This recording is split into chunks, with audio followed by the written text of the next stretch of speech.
साथियों नमस्कार। मैं अशोक कुमार गुप्ता, विद्युत पेंशनर्स हितरक्षक संघ का प्रदेश अध्यक्ष एक बार फिर आपके सामने उपस्थित हूँ। सर्वप्रथम तो मैं आप सबका आभार व्यक्त करना चाहता हूँ, धन्यवाद करता हूँ कि आपने 10 सितंबर 2023 को भोपाल में बोर्ड अधिकारियों, कर्मचारियों एवं पेंशनर्स का जो एक सामूहिक आंदोलन हुआ था, उसे आप सब लोगों ने मिलकर सफल बनाया और अब परिणाम जो भी आएगा वो देखा जाएगा, लेकिन कम से कम 5,000 के आसपास उसमें उपस्थिति रही और ये जिस तरह के आंदोलन अभी तक पूर्व में किए गए हैं उसको देखकर बहुत अच्छा एक प्रयास था। जो भी अब इसमें टीका टिप्पणी हो रही हैं उस पर हम नहीं जाना चाहेंगे। मैं आज जो आपके सामने उपस्थित हुआ हूँ उसका मुख्य उद्देश्य ये है कि विद्युत पेंशनर हितरक्षक संघ आपके लिए क्या कर रहा है, इन बातों को मैं आपके सामने प्रस्तुत करना चाहता हूँ। आपस में प्रतिस्पर्धा है, संगठन एक दूसरे की खिंचाई करते हैं, एक दूसरे पे आरोप प्रत्यारोप लगाते हैं, वह अपनी जगह है, लेकिन विद्युत पेंशनर हितरक्षक संघ मुख्यतः कर्मचारियों के अधिकारों के लिए, उनकी मांगों के लिए हर तरह से प्रयास कर रहा है। इसमें उसको आलोचना भी झेलना पड़ती है, लेकिन हमारा ध्येय यह है कि किसी भी तरह कर्मचारियों का फायदा हो, विशेष रूप से आर्थिक फायदा हो। संघर्ष तो हम कर ही रहे हैं, हर आंदोलन में हमारी उपस्थिति रहती है। हमारा तो ये एक कहना चाहिए एक नीति बनाई रखी है हमने कि जो भी पेंशनर हित में आंदोलन करेगा हम उसके साथ खड़े होंगे और उसको सहयोग करेंगे, और इसी सिलसिले में लगातार जितने भी आंदोलन किए जा रहे हैं उसमें हितरक्षक संघ शामिल हो रहा है और अपना जितना सहयोग उससे करते बन रहा है उतना कर रहा है। सवाल इस बात का है कि आंदोलन से अगर कुछ नहीं मिल रहा है तो क्या संगठन सिर्फ आंदोलन ही करते रहें? हमारा ये थोड़ा सा नज़रिया दूसरा है। और आपने देखा होगा कि जब हितरक्षक संघ नहीं बना था तब भी मैंने कुछ प्रयास किए थे और उसी समय से हम लोगों ने कोर्ट में प्रकरण दायर करना शुरू किए थे, जिसके नतीजे अब मिलना शुरू हुए हैं। हितरक्षक संघ संघर्ष तो कर ही रहा है, साथ में अगर सरकार नहीं सुन रही है तो सरकार को हम कितना समय दें? लगातार आंदोलन करते हुए भी हम क्या सिर्फ आंदोलन ही करते रहें और सरकार हम पर ध्यान न दे? तो उससे नतीजे नहीं निकल रहे हैं, इसलिए हम कोर्ट की कार्रवाई भी कर रहे हैं। आइए मैं वीडियो लंबा ना करते हुए संक्षिप्त में बताता हूँ कि हितरक्षक संघ ने अभी तक क्या क्या किया है और उसका कितना फायदा आपको पहुंचने वाला है। सबसे पहले जैसा कि मैं बात करूं कि आजकल सुप्रीम कोर्ट से एक निर्णय हो गया है, 30 जून को जो रिटायर्ड हुए हैं उनको एक इंक्रीमेंट देकर उनका पेंशन का पुनर्निर्धारण किया जाना है और उनको ग्रेजुएटी, आपकी कंपनसेशन, लीव इनकैशमेंट आदि का एरियर्स भी मिलना है। इसके पीछे सच कहा जाए तो हितरक्षक संघ भी नहीं बना था तब से हमारी मेहनत चल रही है। हमने 2019 में एक 50 लोगों का ग्रुप बना के हाई कोर्ट में केस किया था और मैं उन सभी लोगों का धन्यवाद देता हूं जिनने व्यक्तिगत तौर पर मुझे जानते ना जानते हुए भी मुझ पर विश्वास किया और कोर्ट केस में अपना आर्थिक योगदान भी दिया, और उनके पैसों से ही हाई कोर्ट में 2019 में हम 50 लोगों ने एक केस दायर किया और लगातार सिंगल बेंच, डबल बेंच, इसके बाद लार्जर बेंच, और इसी बीच में हमारे एक साथी रामचंद्रन जी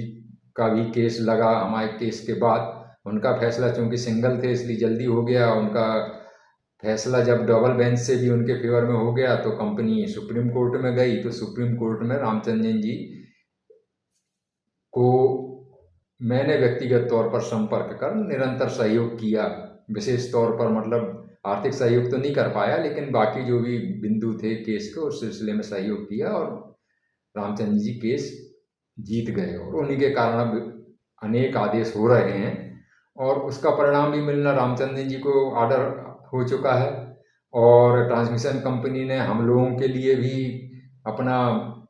अनुमोदन दे दिया है और शीघ्र ही हम लोगों के भी आदेश निकलने वाले हैं और अन्य कंपनियों में भी कार्रवाई चल रही है। इसी तरह इसके बाद जब हमने संगठन बना लिया तो फिर हम लोगों ने इसका जब सुप्रीम कोर्ट का आदेश हो चुका तो बाकी लोगों को लाभ दिलाने के लिए हमने इसमें फिर एक अभियान चलाया और मात्र 2-2 हज़ार रुपये लोगों से प्राप्त किए और उसके आधार पर हाई कोर्ट में 134 व्यक्तियों का केस लगाया और उसमें विजय हुए हैं और इनसे 134 लोगों को भी शीघ्र 30 जून के इंक्रीमेंट का लाभ मिल जाने वाला है। आप एक आरोप लगाते हैं, बहुत से लोग करते तो वो स्वयं कुछ नहीं है, लेकिन हमारे संगठन पर ये आरोप लगाते हैं कि इनने चंदा वसूल कर लिया, लोगों से 2-2 हज़ार रुपये ले लिया है। तो हमारा ये कहना है कि भाई संगठन के नाम से हमने पैसा लिया है और इसके बाकायदा अकाउंट में पैसा गया है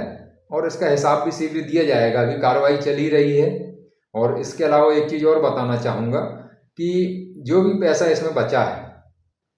वह संगठन में ही अभी जमा है और आगे जो भी कोर्ट केस किए जा रहे हैं तो उसमें इस पैसे का उपयोग किया जा रहा है और सदस्यों से अलग से पैसा अभी फिलहाल नहीं लिया जा रहा है। जैसे मैं कहूँ कि एक अनुभाग अधिकारी की ग्रेड पे का मामला, ये भी हम लोगों ने बहुत पहले से उठाया हुआ है। 2018 में राज्य सरकार ने अनुभाग अधिकारी की ग्रेड पे को 4800 रुपये संशोधित कर दिया। हमने इसकी मांग की विद्युत कंपनियों से कि भाई जब राज्य कर्मचारियों का वेतनमान हम पे लागू है तो उसकी ग्रेड पे जब संशोधित हुई है तो हमको भी उस ग्रेड पे का लाभ दिया जाए। मना कर दिया गया, कंपनी ने रिकमेंड भी किए लेकिन राज्य सरकार की ओर से इसको मना कर दिया गया। तो मैंने आरटीआई के माध्यम से बहुत सी जानकारी निकाली है और ग्रेड पे बढ़ाने का भी केस हमने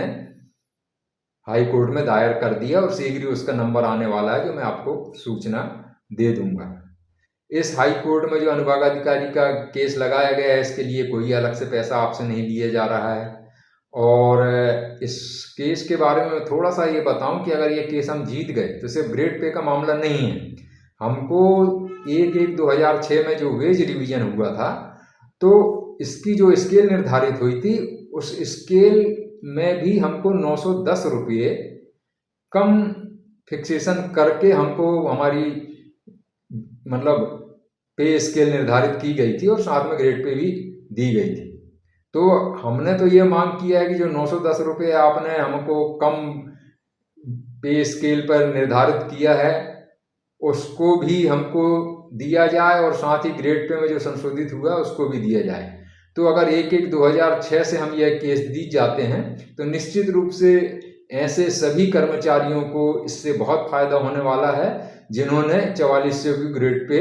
लेकर अभी सेवा कर रहे हैं या रिटायर हो गए हैं। तो इसमें भी लाखों रुपए का फायदा होने वाला है। 30 जून के इंक्रीमेंट में भी इस संगठन ने प्रयास करके लोगों को लाखों रुपए के एरियर्स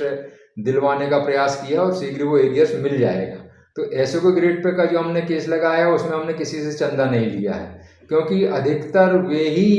कर्मचारी इससे लाभान्वित होंगे जिनका 30 जून वाला प्रकरण था। या हम ये कहें कि भाई 2000 रुपये आपने दिया है, आपको 30 जून में जो रिटायर हुए हैं उनको इंक्रीमेंट का लाभ लाखों रुपए का मिल जाएगा और ऐसो के ग्रेड पे जिन्होंने लिया है उनको भी लाखों रुपए, अगर केस जीत जाते हैं तो उनको भी लाखों रुपए का फायदा होगा। तो हमने सिर्फ 2000 रुपये में ये 2 केस महत्वपूर्ण लगाए हैं और निश्चित रूप से मुझे उम्मीद है कि ऐसो वाला ग्रेड पे वाला केस भी हम जीतेंगे। इसके अलावा मैं बताऊं आपको कि सबसे महत्वपूर्ण जो समस्याओं पे हम निरंतर आंदोलन कर रहे हैं उसमें एक है कि पेंशन की शासन से गारंटी देकर ट्रेजरी से पेमेंट करना। क्योंकि कंपनियां पेंशन ट्रस्ट में पैसा जमा नहीं कर पा रही हैं, ना ही आगे कोई संभावना है। सितंबर 22 की पेंशन हमारी विलंबित हो गई थी, बड़े मुश्किल से हमको उसकी पेंशन मिल पाई थी। तो इन सब कारणों से हमारी ये मांग है कि शासन से गारंटी दे और ट्रेजरी से पेमेंट करें। तो एक इस बिंदु पर और एक इस बिंदु पर कि जो डीआर हमको मिलता था पहले केंद्रीय दर से, केंद्र घोषित करता था जो भी महंगाई भत्ता या महंगाई राहत कह लीजिए उसको उसी रेट और उसी डेट से हमको पहले बोर्ड के समय महंगाई भत्ता या महंगाई राहत मिल जाती थी और राज्य सरकार का उसमें कोई हस्तक्षेप नहीं होता था। राज्य सरकार के आदेश बाद में होते रहते थे लेकिन हमको तो मिल जाता था। तो हमने यह मांग भी की है कि हमारे जो बोर्ड के समय के आदेश हैं उसको आप कम नहीं कर सकते, उनको आर्थिक क्षति नहीं पहुंचा सकते, ये नियम है। इसलिए हमको शासकीय ट्रेजरी से पेमेंट करें, गवर्नमेंट गारंटी दे, और साथ ही हमको डीए जो केंद्र सरकार की दर और तिथि से मिलता था वो केंद्र सरकार की दर और तिथि से हमको पूरा डीआर एरियर सहित भुगतान किया जाए। मुख्य ये 2 मांगों को लेकर मैंने विद्युत नियामक आयोग के समक्ष एक याचिका दायर की थी, जिसकी भी सुनवाई पूरी हो गई थी। उस याचिका में भी बहुत पैसा खर्च हुआ है, तो इसका भी हमने कोई पैसा नहीं लिया है, और उम्मीद है कि अब देखते हैं विद्युत नियामक आयोग से हमको कितना राहत इस संबंध में मिल पाती है। तो ये इस तरह से आप देखेंगे कि विद्युत हित रक्षक संघ लगातार संघर्ष के माध्यम से, आंदोलन के माध्यम से तो प्रयास कर ही रहा है। इसके अलावा विभिन्न कोर्ट केस प्रकरण दायर करके ही हम इसमें कर्मचारियों को फायदा दिलाने का प्रयास कर रहे हैं, और हमारे प्रयास सफल भी हो रहे हैं। और आप लोगों से हमने बहुत नॉमिनल पैसा लिया है। आप लोग स्वेच्छा से कम पैसा देते हैं, हम किसी के घर नहीं जाते, किसी पर जबरदस्ती नहीं करते, और आप लोग इतने हमको सहयोग कर रहे हैं, समर्थन कर रहे हैं, जिससे मेरे को ऐसा लगता है कि अन्य संगठनों को ईर्ष्या होती है और वे हम पे अनावश्यक, कहना चाहिए, आरोप प्रत्यारोप लगाते रहते हैं और हमको हर तरह से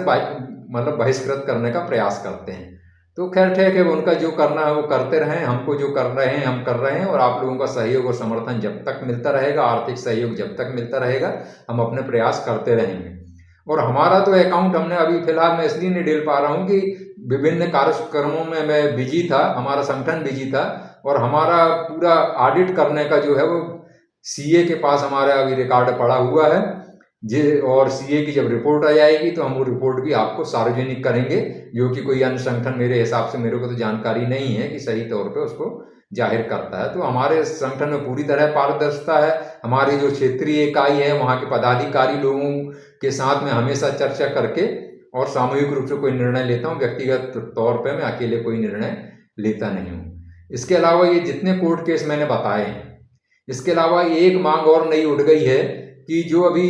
चतुर्थ वेतनमान राज्य सरकार ने लागू किया है, इस चतुर्थ वेतनमान में उनके आदेश है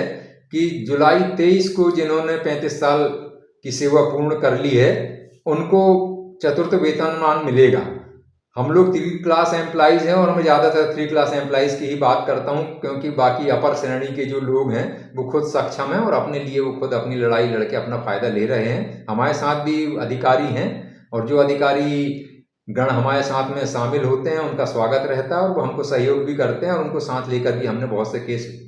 जीते हैं और उनको भी उनका फायदा मिलने वाला है। तो ऐसे सभी अधिकारियों को मैं प्रणाम भी करता हूं और उनका स्वागत भी करता हूं कि आप लोग हम पे अपना सहयोग बनाए रखें, मार्गदर्शन बनाए रखें, और हमको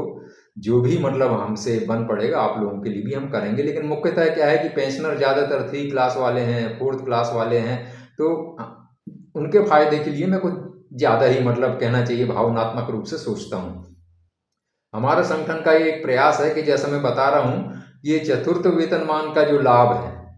35 साल की सेवा जिनकी जुलाई 23 को पूर्ण हो गई है उनको मिलने वाला है। तो हम 3 क्लास एम्प्लॉइज की अगर बात करें या 4th क्लास के लोग भी अगर हायर पे स्केल ले रहे हैं तो 3 क्लास वालों को जो चतुर्थ वेतनमान मिल जाएगा वो 5400 यानी क्लास 2nd का सहायक यंत्री का जो ग्रेड पे वाला 5400 का वेतनमान है वो मिल जाएगा। अब स्थिति ऐसी बन रही है कि इसमें जो 2016 से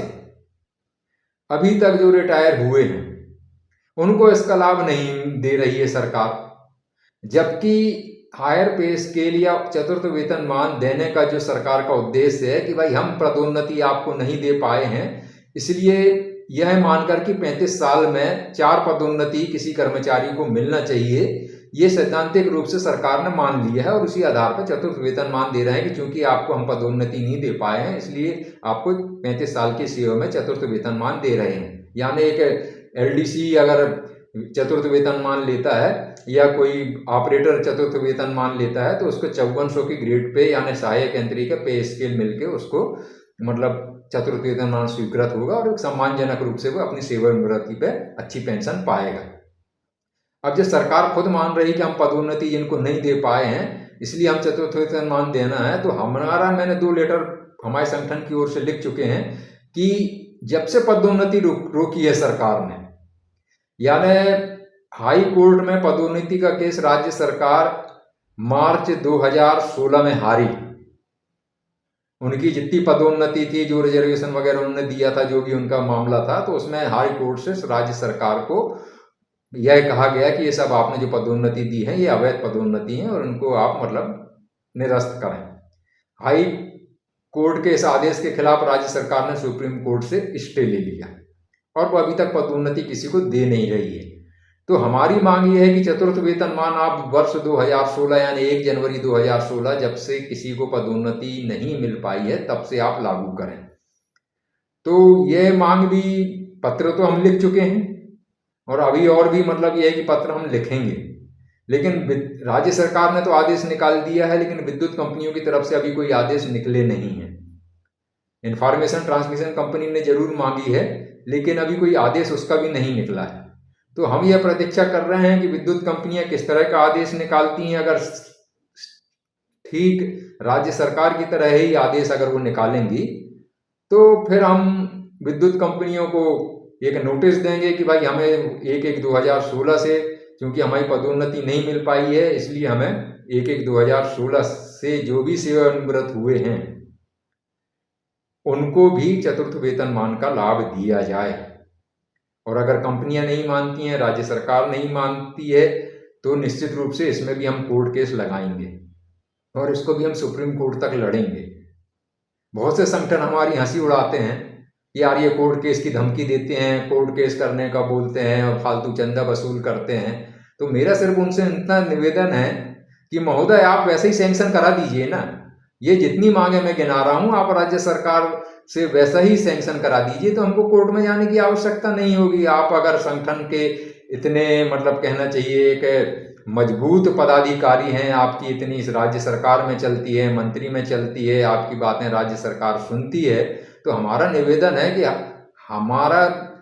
जो भी मतलब प्रयास है वो तो चलता रहेगा, लेकिन अगर आप करा दीजिए तो फिर ठीक है, फिर हमको कोर्ट केस करने की जरूरत नहीं रहेगी, उसका श्रेय भी आपको मिलेगा। और ये जो एक फालतू की मतलब एक आपस में आरोप प्रत्यारोप का दौर शुरू होता है उससे भी बचा जा सकेगा। तो आप अच्छी बात है अगर आप दिलाएं हमको, केंद्र सरकार के बराबर डीए दिला दें और हमारी शासन से पेंशन की गारंटी दिला दें। अब कहते हैं कि 30 जून के लिए इंक्रीमेंट के लिए राज्य शासन और विद्युत कंपनियां आदेश निकालने वाली हैं। तो भाई साहब ये आदेश इसलिए निकल रहे हैं कि हमने कोर्ट केस किया हुआ है और कोर्ट केस में सुप्रीम कोर्ट ने इनको बाध्य कर दिया है कि आप आदेश निकालें अन्यथा आपके ऊपर कार्रवाई होगी। तो सुप्रीम कोर्ट के डंडे के कारण ये आदेश निकल रहे हैं, ये आपकी मांग के कारण नहीं निकल रहा है। आप तो बहुत सालों से मान रहे हैं, आपकी कौन सी मांग ऐसी मानी गई है, आप थोड़ा सा बताइए। तो हमारा ये कहना है कि हम संघर्ष भी कर रहे हैं, आंदोलन भी कर रहे हैं और कोर्ट केस भी कर रहे हैं, हम दोनों रास्ते अपना रहे हैं। कहीं ना कहीं से तो हमारा मुख्य उद्देश्य ये है कि कर्मचारियों को आर्थिक लाभ प्राप्त हो और उनका जो अधिकार है, जो नियमों को तोड़ मरोड़ के किसी भी तरह उनके अधिकार में क्षति पहुंचाई जा रही है, उनको हरास किया जा रहा है, वो तो उनसे उनके अधिकारों को संरक्षित करने के लिए आंदोलन भी कर रहे हैं और हम हाई कोर्ट में या सुप्रीम कोर्ट में लड़ाई भी लड़ रहे हैं। एक केस का विवरण और छूट गया है, वो भी आपको बता दूं, मुझे याद आ गया कि एक ग्रेजुएटी का बहुत से लोगों को 20 लाख की जो ग्रेजुएटी का एक डिफरेंस मिला है कि ग्रेजुएटी एक्ट 72 और पेंशनर के जो पेंशन रूल्स 1976 मध्य प्रदेश के सरकार में जो विसंगति है उसके कारण बहुत से लोगों को डिफरेंस मिला है और अच्छी खासी राशि का डिफरेंस मिला है। लेकिन इसमें ऐसे लोगों को छोड़ दिया गया है जिनके ग्रेजुएटी की सीमा पेंशन रूल्स के हिसाब से कुछ और आ रही है और ग्रेजुएटी एक्ट 72 के हिसाब से और आ रही है। जैसे हम बात करें कि 1/1/2016 से ग्रेजुएटी की 7वें वेतनमान में सीमा हो गई है 20 लाख रुपए और उसी के आधार पर मतलब सीमा मानी जानी चाहिए। लेकिन ग्रेजुएटी एक्ट 72 में 20 लाख की सीमा ये 29 मार्च 2018 से मानी जा गई है। तो इसके कारण ये हुआ है कि 20 लाख की सीमा में ऐसे लोगों को जो 1/1/16 से लेके 28 मार्च 2018 तक सेवानिवृत्त हुए हैं, उनको 20 लाख की सीमा में ग्रेजुएटी तो मिली है, लेकिन कैलकुलेशन जो हुआ वो पेंशन रूल्स 1976 के हिसाब से हुआ है। जबकि होना ये चाहिए था कि जब 7वें वेतनमान में 20 लाख की सीमा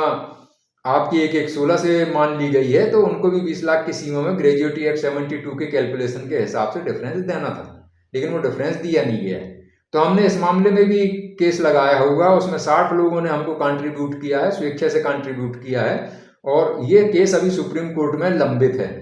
अभी 9 अक्टूबर 2023 को उसकी पेशी की डेट दिखाई है साइट पे।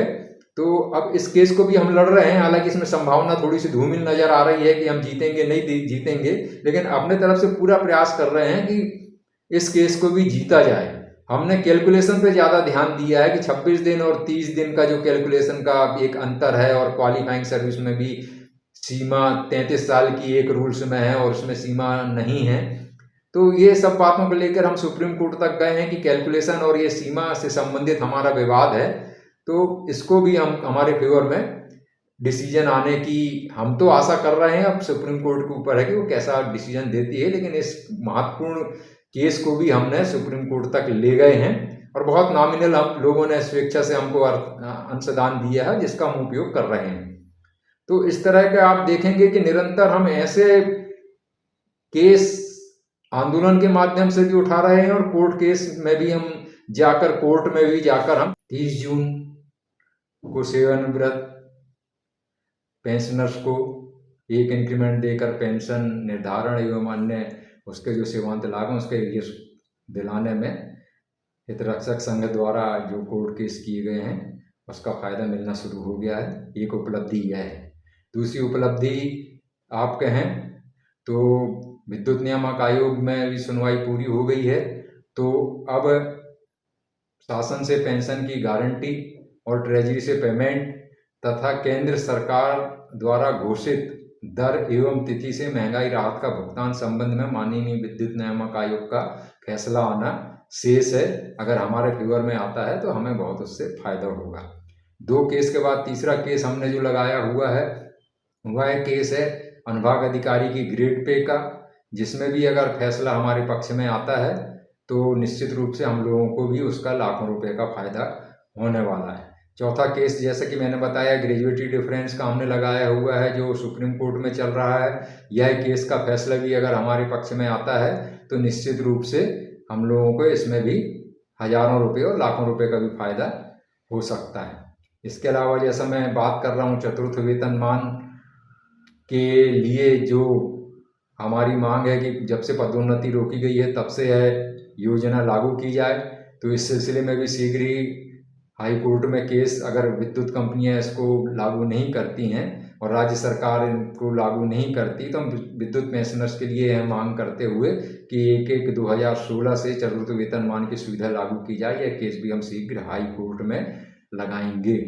तो इस तरह से निरंतर हमारी उपलब्धियां हैं। आंदोलन तो हम कर ही रहे हैं और आप देख रहे हैं कि निरंतर भोपाल में तो हमने आंदोलन की शुरुआत की है। इसके पहले तो पेंशनरों का किसी तरह का कोई मतलब मजबूत संगठन नहीं था, किसी तरह का कोई आंदोलन नहीं होता था, लेकिन भोपाल जो कि प्रदेश की राजधानी है, निरंतर हमने अभी तक 6-7 आंदोलन किए हैं, बड़े सफल आंदोलन किए हैं। इसमें अन्य संगठनों का भी सहयोग मिला है और हमने भी अन्य संगठनों को सहयोग दिया है। तो भोपाल में भी पेंशनरों के बीच में एक जागृति आई है। अन्य